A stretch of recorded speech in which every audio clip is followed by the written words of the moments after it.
it's day one of our 30 days to plank practice. So we're just gonna go over some form. So let's get started. All right, so we're gonna start with just being on our hands and knees to learn form. So first and foremost, you wanna make sure that your hands, your wrists are directly under your elbows, and your elbows should be directly under your shoulders. So many times when people try to plank, they'll have their arms all the way out here, they'll have them super wide. They're trying to compensate because they haven't built enough core strength yet, but that actually makes it a lot harder.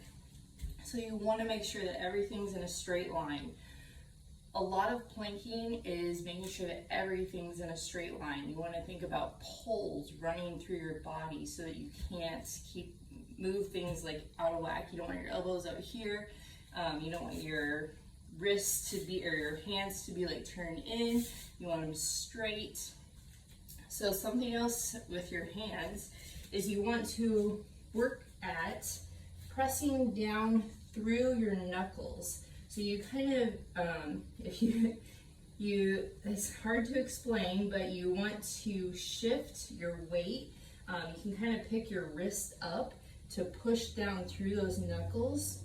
And that's where most of your weight should be through your hands so that you're not crashing into your wrist. If you're crashing into your wrists are gonna hurt over time, and you can build up overusage. So you really wanna shift that weight, and it takes practice because this is not something we normally do. We tend to rely on our wrists a lot. So work it trying to push that weight forward through your knuckles, through your palms. And you want your fingers out wide so you have a nice wide base to work with. And again, wrists directly under elbows, elbows directly under shoulders. So that's how your arms should be. Now, if you have wrist problems, that this is just not doable for you, then what we're gonna do, we're gonna go into a fist. It takes all the pressure out of the wrist, and we're just going into knuckles. If you have rings on, you might need to turn them or take them off, but the wrist will work as a modification for that. Again, make sure that you're keeping everything in alignment. If you're using your wrist, you want to make sure that your palms are facing each other versus being out. This is gonna keep you more stable than this. So if you're going to your wrist, your palms should be facing each other. If you're on your hands, then your fingers should be facing forward. Okay, so that's the arms. So now for our head through our glutes, again, you want to pretend there's a pole going from your tailbone all the way up through your head. So you want to, as much as you have to go by feel, but keep your head facing down and keep it up. You don't want it down here.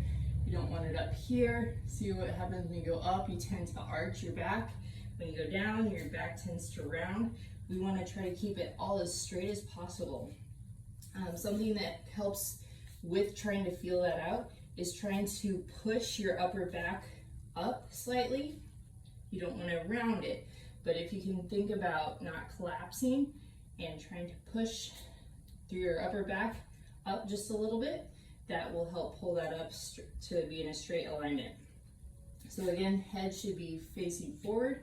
A good way to do that is to try to find a point that's just slightly out in front of your hands to focus on, and that will help keep your head in a good alignment. And then the rest of your spine should all be in straight alignment. You don't want to be kind of off to the side with your hips. Try to keep it all straight running down that pole. Then for our legs, and as we build the plank up, I will go through proper alignment to keep our legs in. But for now, you want to make sure that your ankles are in line with your knees. They should be parallel. If you look down, you should barely be able to see your feet. If you can see them, either you're too close out or too far away.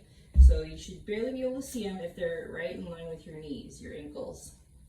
Then your knees should be directly under your hips. So again, two parallel lines. So my hip bones are here and my knees are directly under there. If they're too far out, That's not good. We don't want to be too close in and too narrow either. Parallel lines are going to give us the most stability on this. So make sure that everything's all in alignment. Again, pretend like there's poles running through everything, forcing you to keep everything straight. And this is what our hands and knees day is going to look like when we start tomorrow. So practice this, make sure everything is good, make sure all your alignment's good. If you have any questions or you're feeling like something isn't straight or correct alignment, take a quick picture, a quick video, send it to me. I'll look it over, we can adjust. If you're feeling any pain in this position, let me know. Again, we can adjust, we can modify. I want to help everybody be really successful with this, so don't be scared, don't feel bad, reach out to me. We'll figure out what's going on with it, because everybody can plank. I know you guys can do this. Let's get excited, and I will see you tomorrow. Thanks.